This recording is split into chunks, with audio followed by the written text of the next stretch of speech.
Hey everyone, thank you so much for the response to the last two little videos. Just remember, we have been doing longer podcasts. If you want to follow us over there, I think because our podcast is fairly new, people don't realize that we've been talking about some of these subjects the whole time. But anyway, back here on our social media pages. And some of the feedback that I have received from you very conscious souls, you very conscious beings, is to do with these two timelines that could possibly play out at the moment to do with our COVID situation and all the ramifications that come with that. So for us here in Australia, we're seeing some really heavy draconian measures being rolled out in Victoria. The rest of the country is watching, wondering, is that going to happen to us as well? What can we do? I love that everyone's standing up for the Victorians. Again, I just want to mention that your truth is your truth. There's no right, there's no wrong. If what I'm saying doesn't resonate as truth, all you have to do is just close this video down and move along. As you know, I would say 99% support for what I'm saying, but there's definitely been a couple of people that want to target me and say that I am spreading fear and lies, and actually all that I'm doing is just speaking my truth, which I have a divine duty to do, to honor myself, to support our community. And like I have said the whole time, what you think of me does not change what I think of myself. What you accuse me of does not change how I love myself. I am a sovereign being. You are a sovereign being. You're entitled to your truth. I'm entitled to my truth. Just because I'm saying something doesn't mean you have to listen, doesn't mean it's the absolute truth. This is a time I know when I do my internal work, my internal meditations, I know it is time to speak up. And I would encourage everyone to do the same. I might be getting on to, well, I am middle-aged, aren't I? But I think I'm still young enough to, to have a say, and I've got a warrior heart.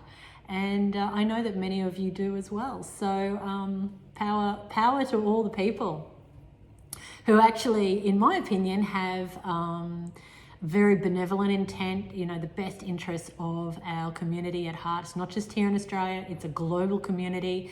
And really now is the time. And what I want to talk about today is the two converging timelines. So I had a beautiful, one of our beautiful graduates, Karen, who's extremely psychic. Hi, Karen.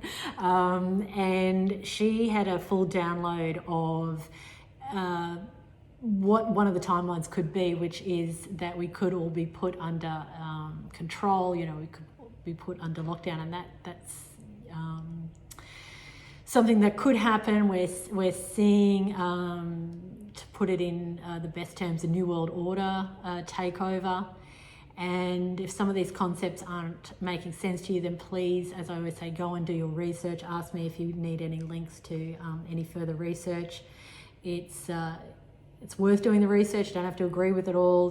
This in particular, this time is about being discerning, trusting your own intuition. That's why we do yoga. That's why we practice our healing rituals. That's why we do meditation. Everything that we teach you at My Health, that's why we do it, because it's about trusting ourselves. We don't want to give our power up to someone else. It's not about casting our light out to anyone else, being our guru, our savior.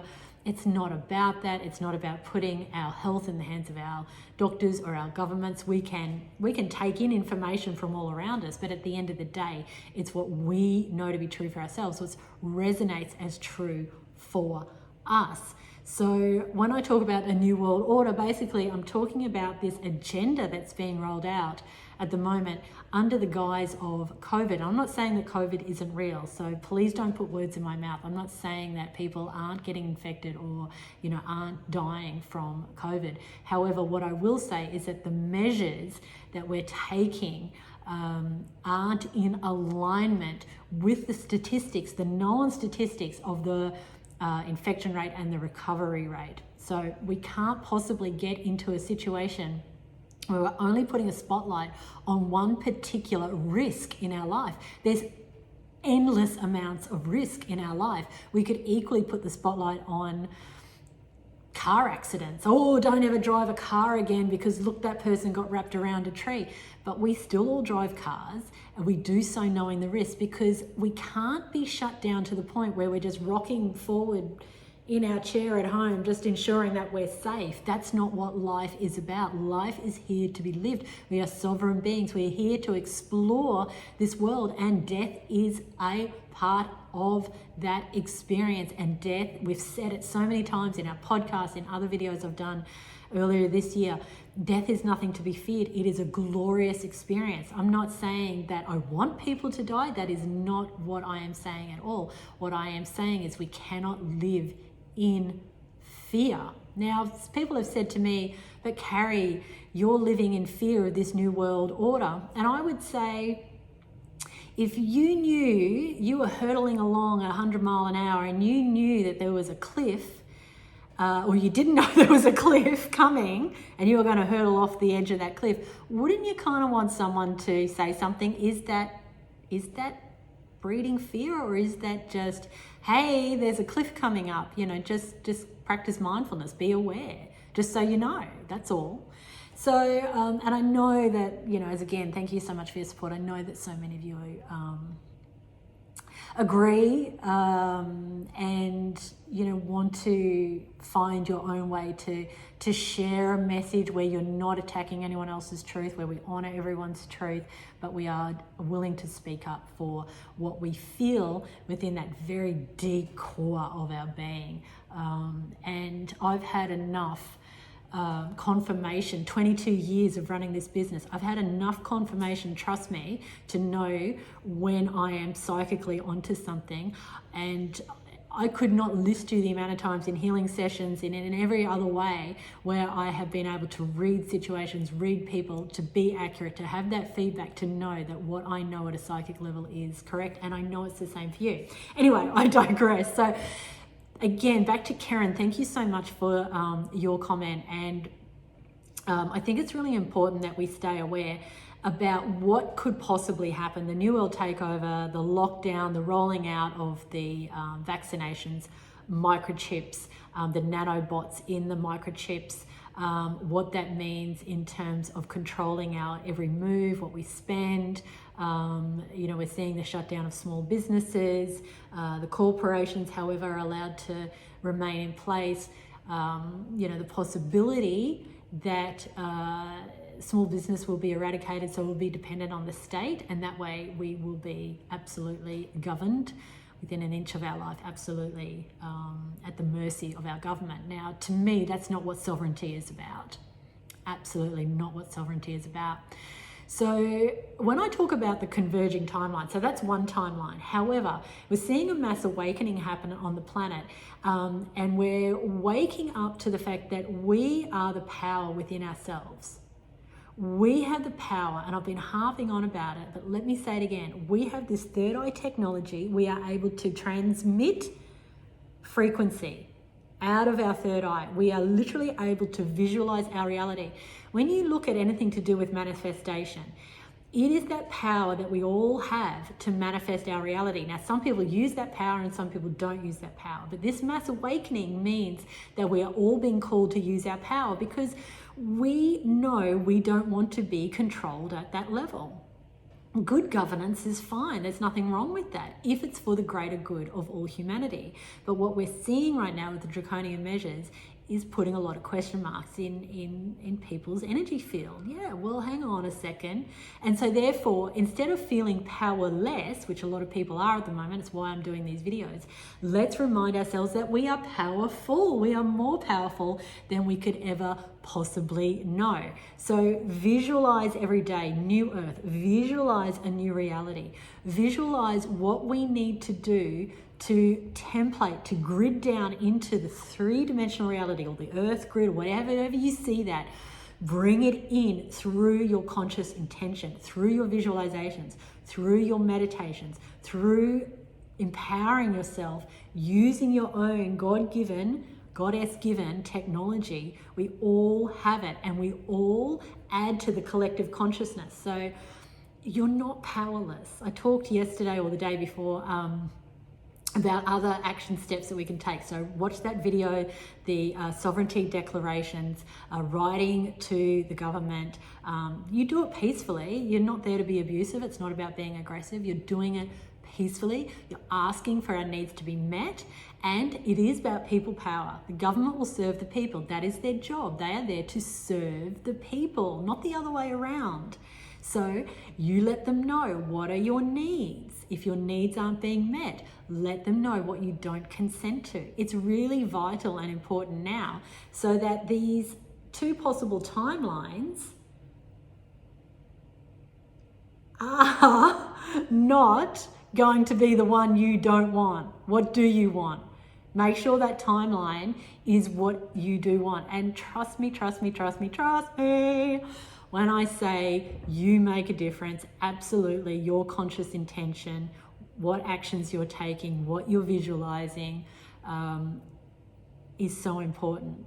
Yes, we need to have space as well to integrate any fear, any panic, any doom, any gloom, any anxiety, any anger, any sorrow, any depression. We need space to integrate those emotions, but emotions, energy in motion. If you suppress those emotions, they linger longer. If you dive into those emotions, you will transcend them, and then you come back to your peace, your love, your trust, your joy, your knowing that you are a creative being, that you create your own reality. We all collectively create a reality together. We're all one source code. So what are you doing to add to that consciousness, that collective consciousness? What can you create? And make sure that we are all walking towards that, what we'll call that Paradise-Ascension Timeline. So that's a spiritual term. You can go and research more about that. But if you look at the geometrics of what's happening on the planet at the moment, that is a possible reality, because Mother Earth herself is in an ascension process. She is geometrically changing form. So I won't get too much into that in this small short video, but go and research it for those who are more aware of those things. Have a look at the Schumann resonance, and that's the vibration that we can measure on the earth. The vibration is going up into a higher hertz frequency. So there's some really good signs, some really good things that are happening. And there's a lot of positive news obviously going on as well, global restructures and those sorts of things. But remember, those positive changes come because of the collective awakening, because of the collective shift in consciousness. And that's why we all need to just stay focused, do our visualizations, stay in a space of absolute sovereignty, freedom. We are worthy. We will not acquiesce to measures of control that don't serve the higher good for the planet. Even if you feel you can't do it for yourself, you know what? Do it for the children. Do it for the children. Do it for the future generations. Absolutely. Let's stand up now. We are sovereign beings. Remember, there's two possible timelines. Which timeline are you going to choose? Let's choose the Paradise-Ascension Timeline. Let's be aware of the other timeline of the New World Order that the cabal is wanting, those parent corporations that wants to drive us in that direction. Let's stay aware, because that's a possibility, but let's not just capitulate to it. We're better than that. So thank you again so much for all your feedback. Keep the questions coming, because I think it gives us some focus on what we need to dialogue about, what we need to talk about. And as always, you guys are the best. I'm sending you so much love from my heart to your heart. And yeah, together we rise. Mwah. Namaste.